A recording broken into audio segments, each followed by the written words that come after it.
তাআলা সময়ের কসম কেন করেছেন? আল্লাহ তাআলা সময়ের কসম করে বান্দাকে কি বুঝাইতে চাইলেন? তাফসীরকারগণ লেখেন সময়ের কসম এই জন্য আল্লাহ তাআলা করেছেন, বান্দা যখন মায়ের পেটের ভিতরে থাকে, মায়ের পেট থেকে নিয়ে দুনিয়া আসার আগ পর্যন্ত সময়ের সাথে সম্পর্ক।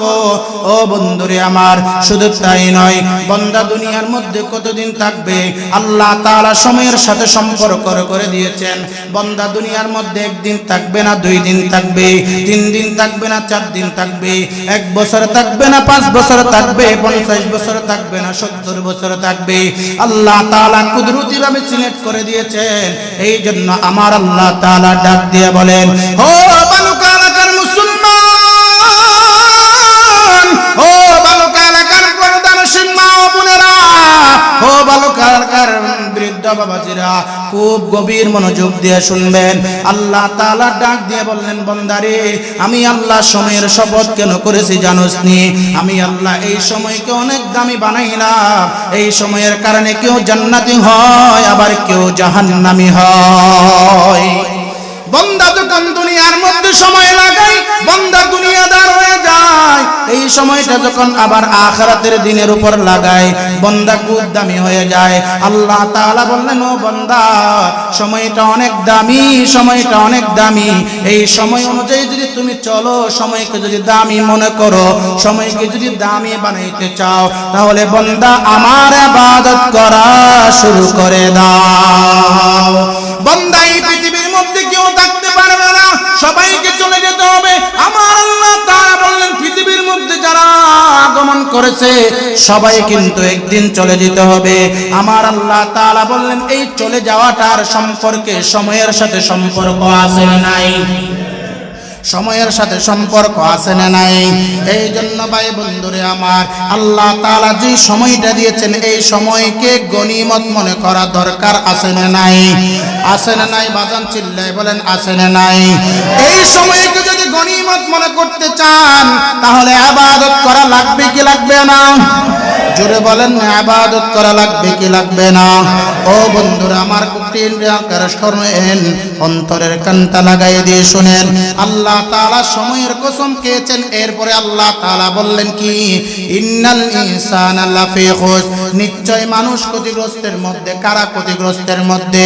কয় দুনিয়ার জমিনে যারা সুদ খায় তারা ক্ষতিগ্রস্তের মধ্যে, দুনিয়ার জমিনে যারা ঘুষ খায় তারা ক্ষতিগ্রস্তের মধ্যে, দুনিয়ার মধ্যে যারা হারাম খায় তারা ক্ষতিগ্রস্তের মধ্যে, দুনিয়ার মধ্যে যারা আল্লাহ ওয়ালাদের বিরুদ্ধে চলে তারা ক্ষতিগ্রস্তের মধ্যে, দুনিয়ার মধ্যে ওই সমস্ত ব্যক্তিরা ক্ষতিগ্রস্তের মধ্যে যারা রাত্রে ঘুমায় না, গান ছায়া ছায়া ঘুমায়, গান দেখে দেখে ঘুমায়।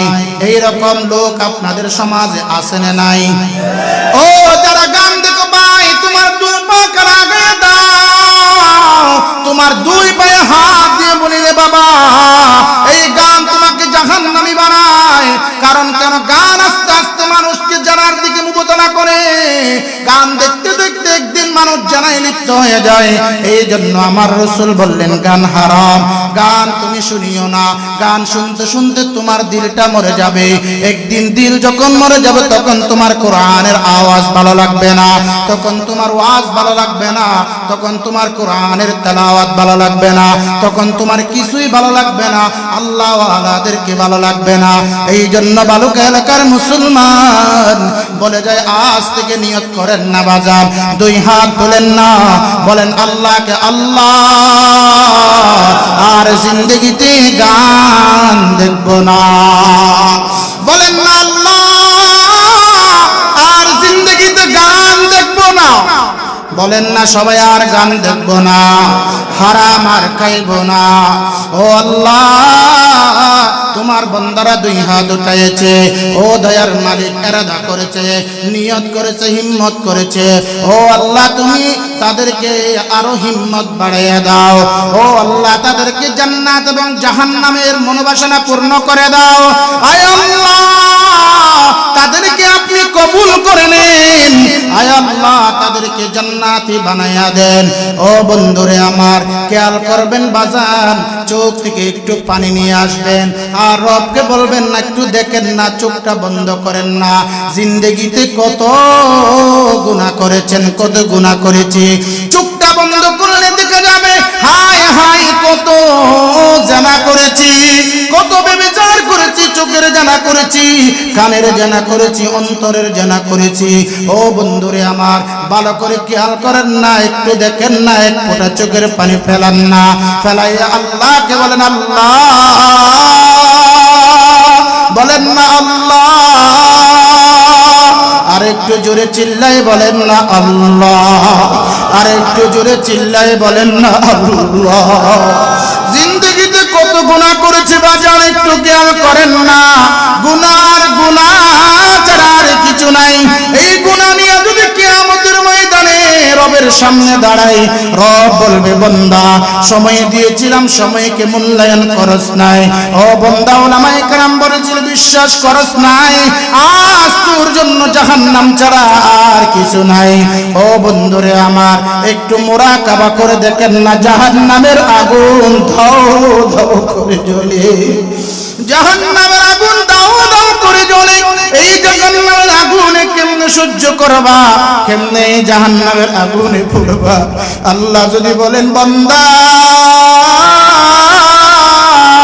নাফরমানি করেছিস, আজ তোর জন্য জাহান্নাম অবধারিত। ও বন্ধুরে আমার, খেয়াল করে দেখেন না বাজান, এই পৃথিবীতে তো কেউ থাকতে পারবো না, একদিন সবাইকে চলে যেতে হবে। আল্লাহ বললেন নির্দিষ্ট সময় দিয়েছি বান্দা, এই নির্দিষ্ট সময় অনুযায়ী তুমি থাকবা। নির্দিষ্ট সময় যখন শেষ হয়ে যাবে, আজরাইল আমিন আলাইহিস সালাম তোমার আমার সামনে উপস্থিত হয়ে যাবে। আজরাইল ডাক দিয়ে বলবে নাফরমান,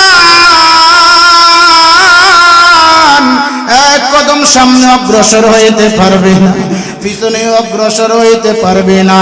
আমি উপস্থিত হয়ে গেছি, তোর হায়াত শেষ হয়ে গেছে, তোর সময় শেষ হয়ে গেছে। রব তোকে নিয়ে যাওয়ার জন্য বলেছে, আর তুই থাকতে পারবি না, চল চল চল। আজরাইল আমিন হাত করে ধরে নিয়ে আপনাকে নিয়ে যাবে, আমাকে নিয়ে যাবে। ও মুসলমান, 50টা বছর মেহনত কইরা যেই বিল্ডিংটা বানাইলাম, 50 বছর মেহনত কইরা যে ফ্যাক্টরিটা বানাইলাম, 50 বছর মেহনত কইরা যে কাজগুলা করলাম, 50 বছর মেহনত কইরা যে কাজগুলা আমি আপনি গড়াইলাম, 50 বছর পর্যন্ত মেহনত কইরা সন্তানকে গড়াইলাম, 50 বছর পর্যন্ত মেহনত কইরা সন্তানকে আলেম বানাইলাম, সন্তানকে ইঞ্জিনিয়ার বানাইলাম, সন্তানকে ইঞ্জিনিয়ার বানাইলাম, সন্তানকে অমুক বানাইলাম। আপনি যখন মারা যাবেন, আপনার সন্তান একটু কান্নাকাটি করবে আর বলবে, কি বলবে? আর বলবে আমার বাবা মারা গেছে। ও মুসলমান মায়েরা আমার, নিজের মা বাবার গোসল করানোর জন্য তৌফিক তার হবে না, দৌড় মারে মসজিদের ইমাম সাহেবের কাছে। ইমাম সাহেবের কাছে যাইয়া বলবে, হে ইমাম সাহেব, আমার আব্বা মারা গেছে, একটু জানাজা পড়াইয়া দেন, আমার আব্বা মারা গেছে, একটু গোসল করাইয়া দেন। দুইজন সন্তান হইলে একজন সন্তান কবরস্থানে চলে যায়। ও মুসলমান, আরেকজন সন্তান কাপড় নিয়ে আসার জন্য চলে যায়। যে বাড়িতে আপনি 50 বছর পর্যন্ত বানাইলেন, এই বাড়ির মধ্যে 1 ঘন্টা সময় আপনার বিবি রাখবে না, আপনার সন্তান রাখবে না।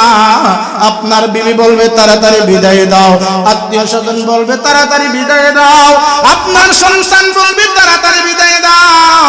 দূর মায়েরা বাজার থেকে কাপড় নিয়ে আসবে, বলবে হুজুর কাপড় পরাইয়া দাও, কাপড় পরাইয়া দিয়ে খাটের উপর তুলিয়া দাও।